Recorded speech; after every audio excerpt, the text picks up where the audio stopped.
You're listening to the Future Tech Podcast with Richard Jacobs.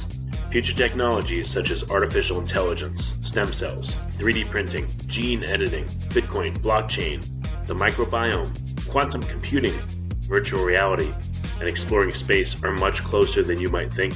In fact, many early versions of these technologies are in play right now, and the companies that are using these technologies are the focus of this podcast. My goal for you, the listener, is to learn from these podcasts. You may very well learn something that may change the course of your life for the better, steer you towards a new career, or give you insight into addressing a thorny medical problem.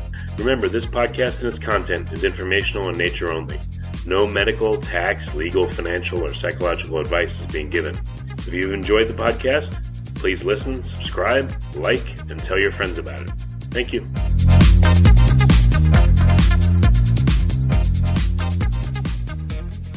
Good morning, good afternoon, or good evening, depending on where you are in the world. This is Tracy Murdo with the Future Tech Podcast, and today I have a very exciting guest, John Petrocelli, CEO of Bulldog DM. John, welcome, and thank you so much for joining us today. Tracy, thanks for having me. I appreciate it. Did I get your last name right, or did I totally butcher it? No, you got it correct. All right. Well done. John, this is your first time on the show. So again, I thank you for giving us your time. And this is actually a really interesting area and arena that you're working in. Tell us, let's first start off, I guess, talking about Bulldog DM and, what it is and what it means to live streaming and how it's sort of changing the landscape of live events.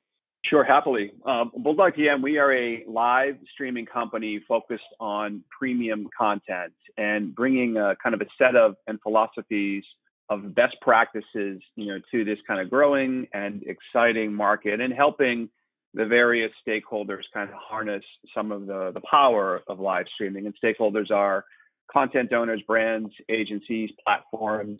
They could be music festivals or even artists.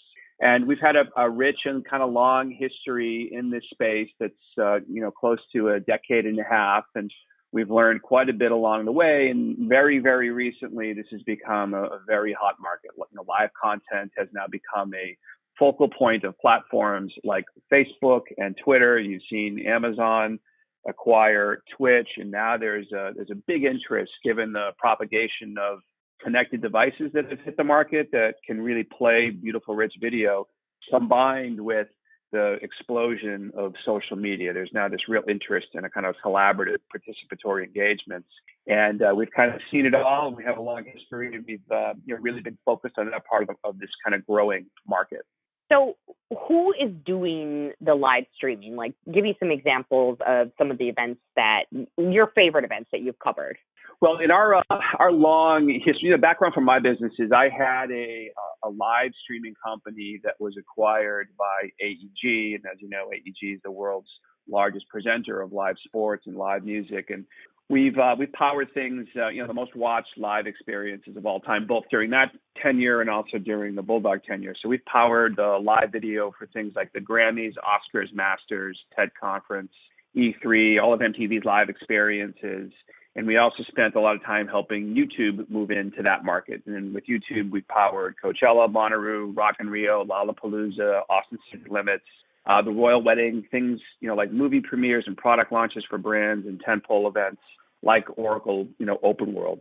Today, who's doing live streaming? Well, it's the platforms themselves. Facebook has launched live video. They've now prioritized it, put it in the news feed, and also inside of Facebook Watch.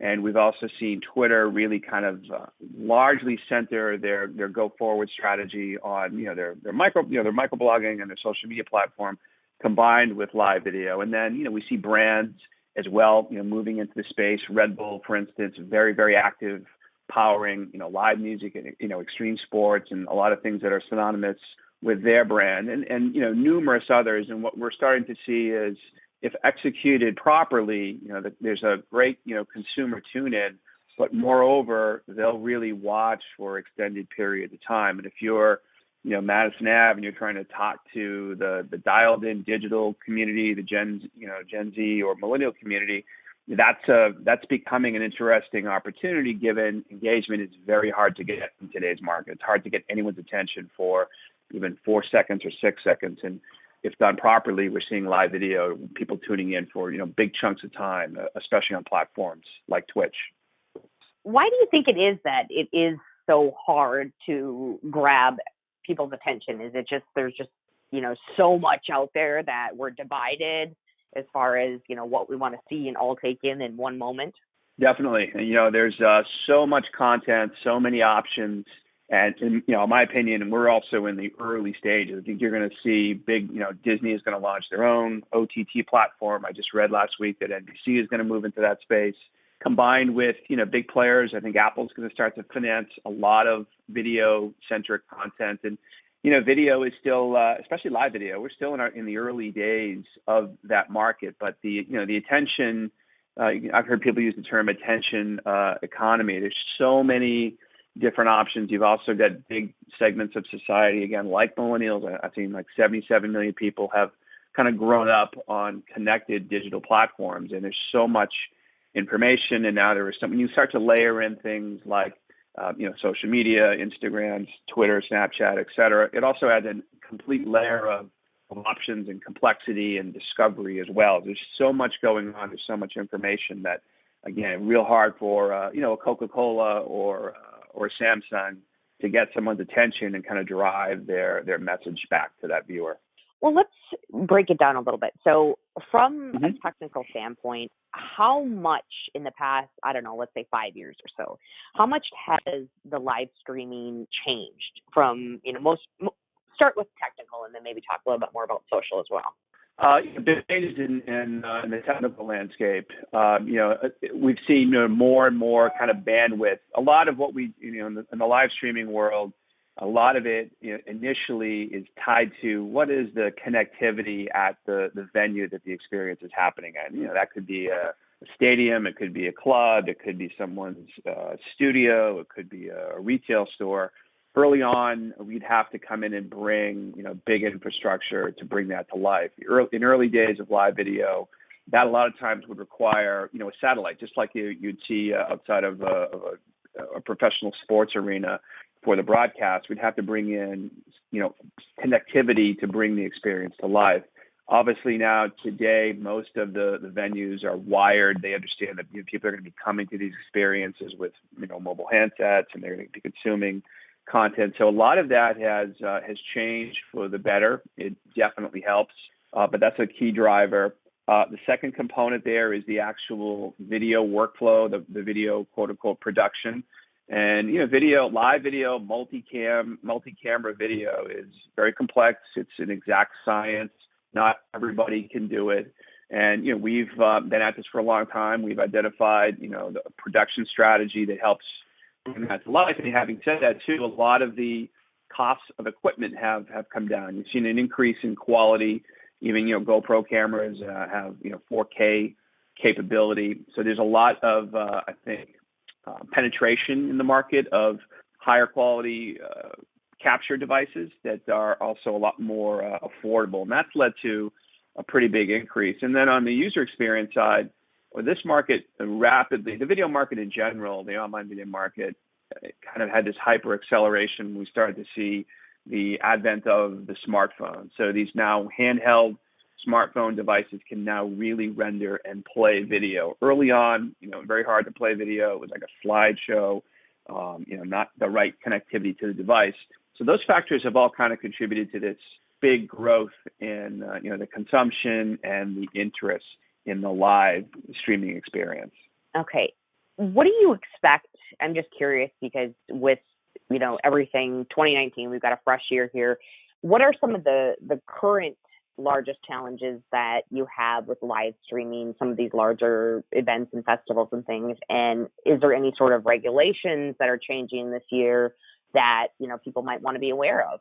Yeah, the challenges are, a lot of it's naivete. I mean, a lot of, consumer brands, I should say there's a big emphasis on the quote unquote experience economy. And that's largely fueled by, millennials. Big priority on a shared experience being at an event, a pop-up experience, a concert, or a festival.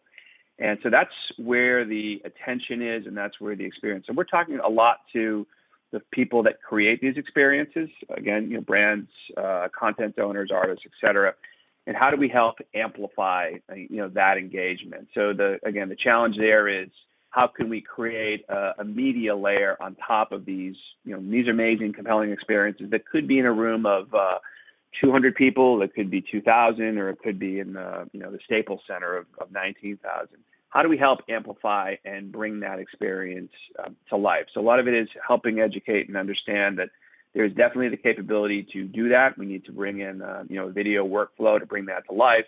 And then the question becomes, who's going to see this and where can they view it from?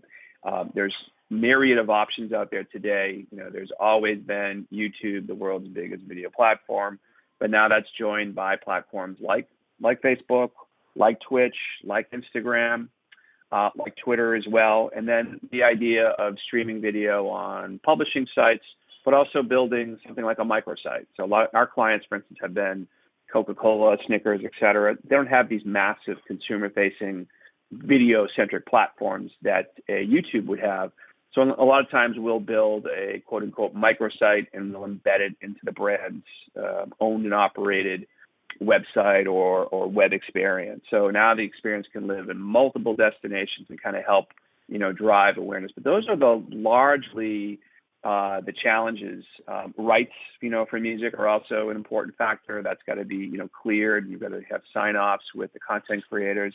That's always, something a box to check for sure. But it also becomes important to let your audience know that you're doing this. You want to drive an audience to the experience. And we encourage, ongoing live broadcasting. Don't just do something once. Do it quarterly, monthly, / bi-weekly, and build that kind of sustained audience. Because the beauty of live video is once it's executed and produced, you've got the opportunity for replay, for video on demand, for clips, highlights, segments for social platforms. So there's a lot that comes not just with the live experience, but it's the follow-on, content that lives post-event.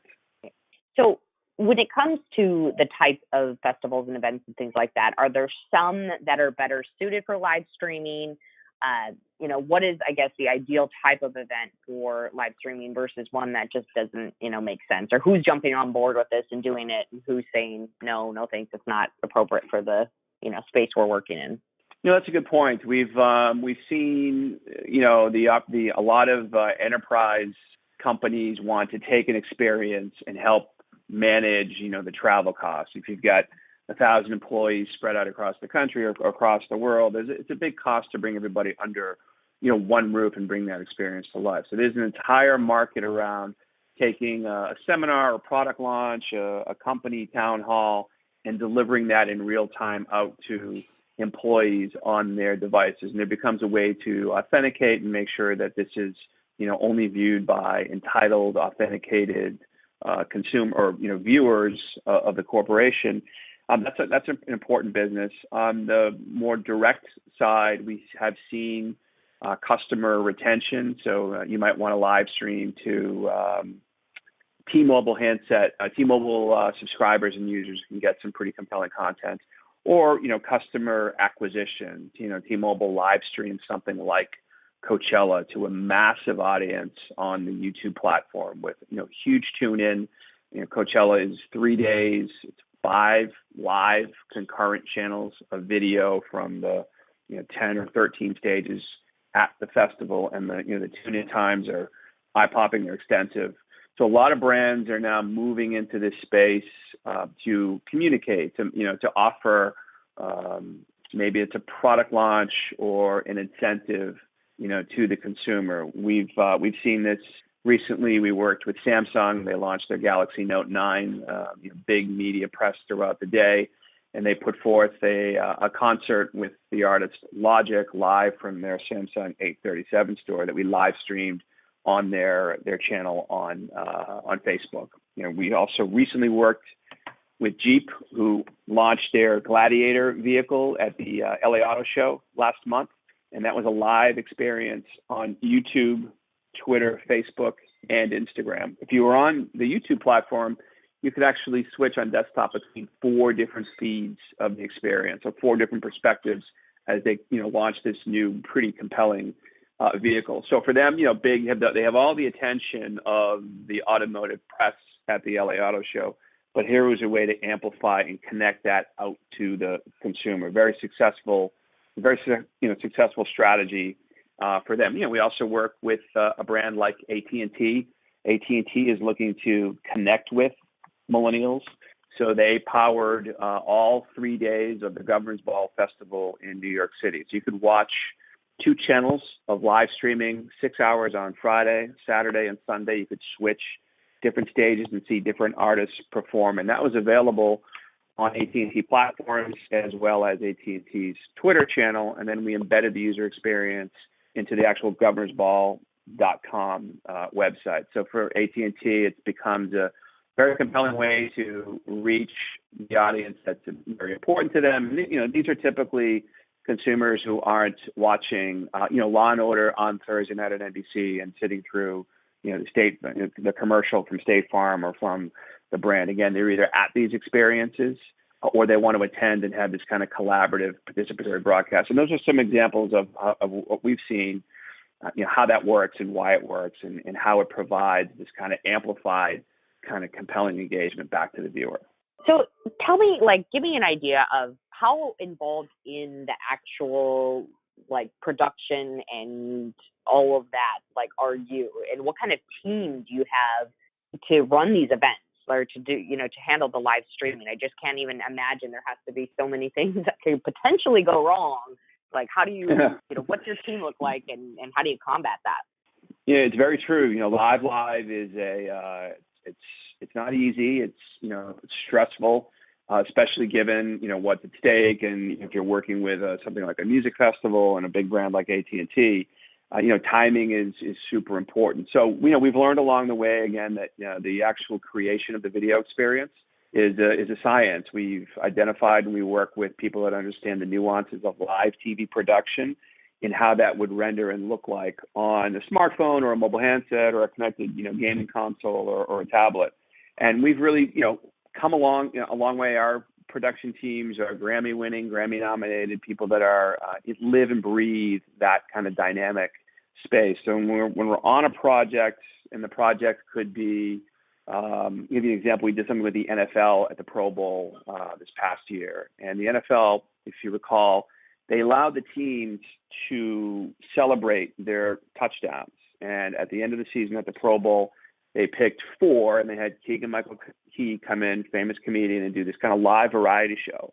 And then so we bring in a team. The team could swell to about 15 to produce the video.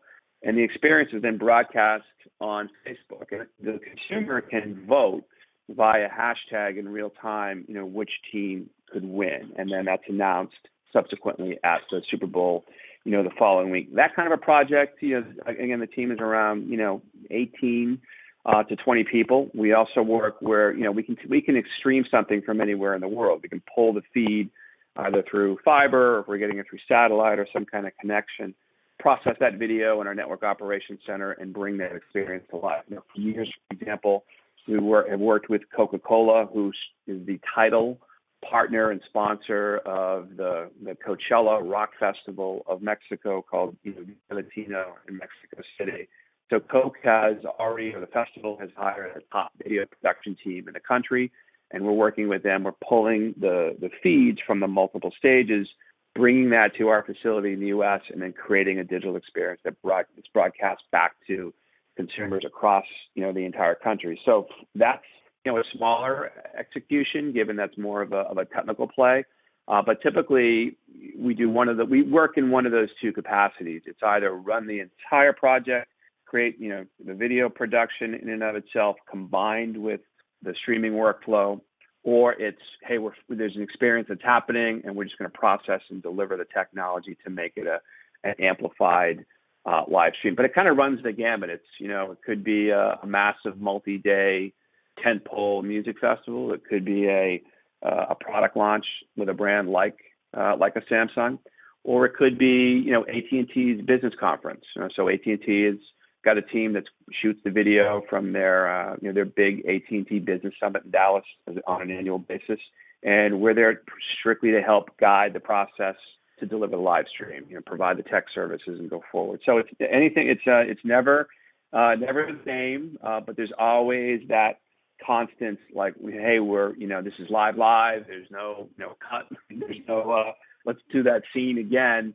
And things have to go smoothly. And, we've learned you've got to plan, you've got to test, and you've got to build in things like redundancy. If the connection we're using fails or goes down or there's some kind of an outage, we need to roll over to the backup plan and have that backup pathway ready to go and active and on. So we're continuing to offer, a seamless experience. It's much like television. You'd be very concerned if your feed, you're watching TV on CBS, just stopped working and went, black. We can't have that. So a lot of testing, a lot of planning, and again, a lot of redundancy is kind of central to having a successful experience, regardless of the experience. So what sort of new and emerging technologies do you see coming down the pipeline for 2019 that are going to impact the live streaming industry and what y'all are doing specifically? Well, one of our, it's an interesting point. One of our clients is Facebook. So we help service the live video experience inside of Facebook Watch. And Facebook earlier this past year did a live weekly show called Makeup or Breakup. Two couples come onto the show. It's kind of like a modern day Dr. Drew. And the audience in real time votes #makeup or #breakup. And there's a doctor that's a therapist that's guiding as a host. That was a weekly show that ran for, I think, about 20 weeks. And then there was another show called Help Us Get Married. And it was a live topic each week about couples that were planning their wedding, which could have been the floral, the strategy, or what they're going to use for catering, how to do invitations. And in July, Facebook launched the HQ trivia competitor called Confetti, which is a live daily quiz show. So we helped with that process, and that's also helped us understand, since Facebook owns Instagram, how does the Instagram platform work? And today, Instagram is, to do live video on Instagram, which is kind of the hot social platform, you're really relegated to only using the camera phone. So we developed a proprietary tool that will allow us to take the produced broadcast feed and deliver that onto Instagram. So that's become, pretty compelling, pretty interesting. We think that's a big growth vehicle for the platform, especially when you can now have a 4-camera HD produced experience versus just a camera phone experience. We see a lot of interest there, and especially for live music. Of the billion users of the Instagram platform, roughly 50% follow at least 10 or more music artists. So putting live music on the platform is beneficial for the brand that's presenting it, but also for the artists, right? Artists have invested very heavily in their social media followings and connecting, engaging their consumers. I think that's pretty compelling. That's pretty interesting. Trend-wise as well, again, more and more devices entering the market. I think more and more social media platforms emphasizing live video creates a lot of competition. But I also believe, too, that, brands or I say platforms like Yahoo and Amazon have they wrote big checks for pro sports on their platforms, which is great. But we also believe that other forms of live video are probably not as expensive, but might have a greater appeal, i.e., music, esports, fashion as well. I think those are verticals in the live space. They're going to grow pretty rapidly. And, Nielsen's got some interesting statistics. It's like 63% of millennials watch live video and 42% of them create it. So there's a pretty rapid demand, but not I would say, overwhelming adequate supply, especially at the premium level. So I think you'll see more innovation, more content. Who's to say? I'm not really sure when the VR component will kick in, but I think that'll be a incredible when that starts to scale in the live experience. Very compelling. We've done some things around live, 360 or 180 video as well. But just the general notion of meeting that level of demand for this kind of live content in and of itself is a great, growth and scaling exercise, which I think will also lead to, more innovation. Well, I really want to thank you, John, for coming on and sharing this information with us. You guys are obviously doing well and working with some pretty big dogs there at Bulldog. those are some pretty impressive companies that you've partnered with already. So what's up next for you guys here around the corner? We just finished a New Year's Eve experience with Netflix. And so Netflix did a surprise announcement of the launch date of Stranger Things Season 3 and delivered this live simulcast of the 1985 Dick Clark, New Year's Eve experience across all of the Stranger Things social platforms. Pretty interesting thing there. And then that leads us into the Super Bowl. AT&T does their Super Saturday Night Experience, which is a big concert the night before the Super Bowl. So we'll live stream Run the Jewels opening for the Foo Fighters. So that's our project now that we're planning and active on. That'll be live from a big venue in Atlanta. So that's we're in that mode right now, working on that project, which is now 2 weeks away. Wow, that is awesome. I'm not sure which is bigger, the Super Bowl or Stranger Things. Good point. Yes. Hot items, right? Wow. Yeah, we do a lot of other things too that aren't as high profile. We want to help anybody that's working in the live video capacity. We want to bring best practices to it. But sure, yeah, when you're involved with big companies like that and big profile events, that gets a lot of the attention. But we place a similar emphasis on product announcements and, as I said, company town halls, and helping make sure that this A works and B scales and C connects across all devices. Awesome. Well, John, I really want to thank you again for joining us today. Where is the best place for folks to get information on working with Bulldog? Definitely our website, Bulldog DM. That's D as in David, M as in Mary.com, and we're active on Twitter and Facebook and Instagram as well. Excellent. Well, again, for our listeners, this was a wonderful sit down with John Petrocelli. Did I get it right this time? Yes, you did. You did. CEO of Bulldog DM, talking all things live streaming. John, thanks again, and we look forward to seeing what y'all are doing here in 2019. Tracy, thanks very much. I appreciate it. It's been a pleasure, sir.